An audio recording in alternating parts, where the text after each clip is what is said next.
Hi guys, कैसे हैं आप लोग। तो आज की क्लास हम बात कर रहे हैं इंटोनेशन की। Sir intonation, what is the intonation? Tone को चेंज करना। I have been telling you one thing that when I am talking to somebody I need to have different tones. Not I need to, everybody have different tones when you are talking to somebody. थोड़ा सा concept को clear करता हूं। Intonation sir, इसके अंदर tone अपने आप आया था। या एग्जैक्टली इट्स इंटोनेशन, मतलब बात करते हुए हमारा क्या करता है, वही वर्ड्स मीनिंग अलग देते हैं। थोड़ा हिंदी बोले तो as really lots of students are there those been saying कि यार sir please speak in English only as we are not able to crack the Hindi words. So I'm going to tell you each and everything in a Hindi and in English so that everybody really clear the points. The first thing we guys need to clear is about intonation. What do you mean by intonation? It's all about the way we speak the certain language or the pitch that we use while speaking to somebody have the different meanings. Exactly the same thing have different meanings. तो एक ही चीज को बोलते हुए कई बार अलग अलग meaning आ जाते हैं, तो हम बोलते हैं उसे intonation. Why it is important? Seriously, why it is important? हमें इसको क्यों पढ़ना है? When you are studying tone, जब टोन को पढ़ते हो, लैंग्वेज को पढ़ते हो, you need to go through this tone, that is known as intonation. इसको पढ़ना जरूरी है. तो कई छोटे छोटे क्लिप्स हैं, जैसे कि it convey the meaning with different pitches. Pitch, sir ना pitch. मुझे बड़े सारे बच्चों का कमेंट आता है, सर अपनी पिच को प्लीज थोड़ा स्लो करो so that we can understand the basics. मतलब जब मैं चीजें बता रहा हूँ तो उनको समझ आनी चाहिए. तो आपने कहा pitch, sir we need to rule out the pitch, हम पिच को समझ पाए. तो that is the part of intonation. तो फर्स्ट पॉइंट हमारा जो बैलून बनाओ छोटा था वही बताता है that it convey the meaning with the pitches, मतलब different meanings of the same statement. अच्छा सर, मैंने different meaning of the same statement, do you go there, do you go there. First definitely मैंने बोला pitch change हुई तो अपने आप में मीनिंग बदल गया. Then I want to do you क्या speaking language with tones, speaking language with tones with different pitch. अब ये सारी चीजें क्लियर करने के बाद मैं आता हूं उस टॉपिक पे जो हम करने वाले हैं. सेकंड के लिए इंपॉर्टेंट है those who are studying language, those who are studying as first language, those who are preparing for English honours, those who are going to have the masters paper, and especially those who are going to give their MEG4 as special language paper. Guys, ये paper में question confirm है जो आपको आना है, and you guys need to the master it. सिर्फ 5-10 minute है, इनको लेके चलना है और इस पूरे टॉपिक को क्लियर करना है. इससे पहले आगे बढ़े, do subscribe the channel immediately, like share and share ये कर लेना. Let's start the class. It is a variation of pitch. Yes, it's a variation. It's a variation of pitch which I repeat while speaking which is not used to distinguish word. So words में कोई change नहीं हो, words वही. I repeat, words remain the same but the meaning definitely vary. And then I come to next one. It is used to convey surprise, irony or pose a question. कुछ भी कर सकता है. अब people are being saying we do have a different types of intonation. अब intonation clear करना है. I need to know that I do have rising intonation, falling intonation. पहले तो इन दोनों को क्लियर करना है. Yes, I am going to clear these two first. अगर ये दोनों क्लियर है तो बाकी तो आराम से हो जाएगा. And there are lots of students जो कह रहे हैं यार हमारे पास बुक्स नहीं है, हमारे नोट्स नहीं है, मैं लिख के देता हूँ, सिर्फ और सिर्फ वीडियोस को देख के समझ लो, आप पेपर को अटेम्प्ट कर लोगे. And those who have notes फिर तो कुछ दिक्कत नहीं है. नोट्स को देखना है, वीडियोस को फॉलो करना है, पहले वीडियो देखेंगे फिर नोट्स को पढ़ेंगे, आप हर चीज को क्रीम की तरह क्लियर करोगे. And I really want you guys to concentrate on videos by seeing the video. Please, after watching the complete video, make your own understanding notes. कि यार जो समझ में आया उसको लिख लो. It will help you a lot. Let's start the rising intonation. Sir, rising intonation क्या होती है?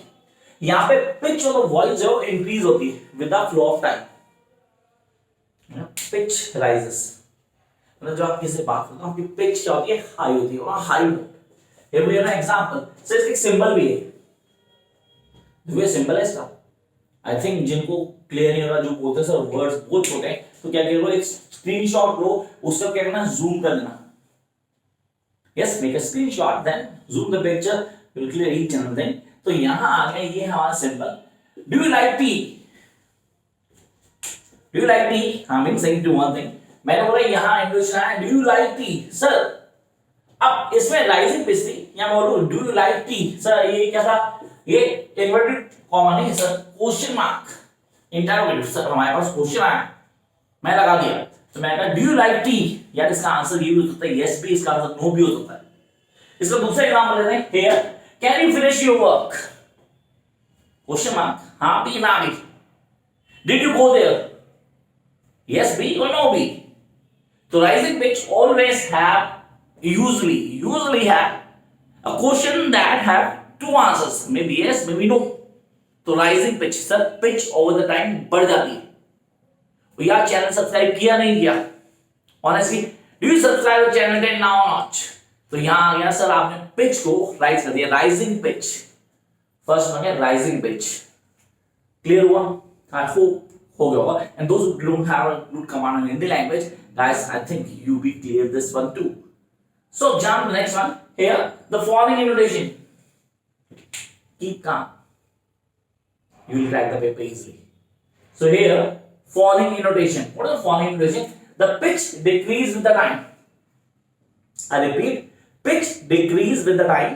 Here we are having put the gun down. Put the gun down. Write down these notes.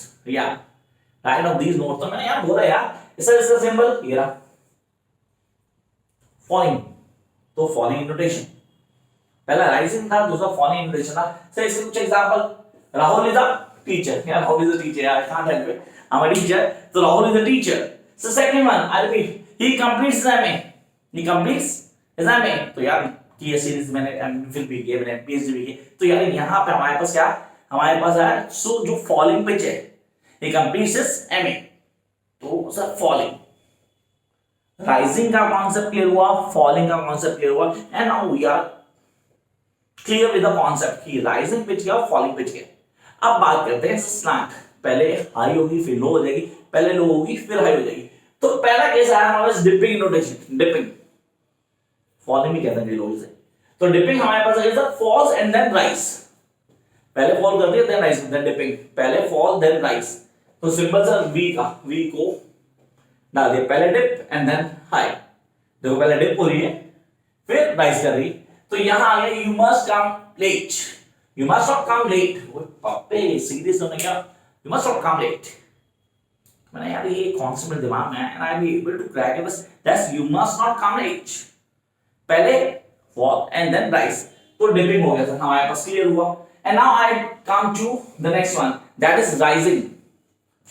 सो इसको पिकिंग, पीक कर रहा है, look rise and then falls, पहले rise करेगा फिर फॉल करेगा। तो रिवर्स कर दिया वी को, पहले क्या राइज हुआ और फिर फॉल हो गया।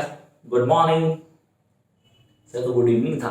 तो मैंने कहा ये यहाँ पे क्लियर करना जरूरी है, I need to clear the concepts. तो आपने बोला सर ये चारों के चारों इनको बोलते हैं टाइप्स ऑफ इंटोनेशन। पेपर में क्वेश्चन था डिफाइन इंटोनेशन, शॉर्ट नोट में आएगा कंफर्म, हम लोग पूरे 10 सब ले लेंगे।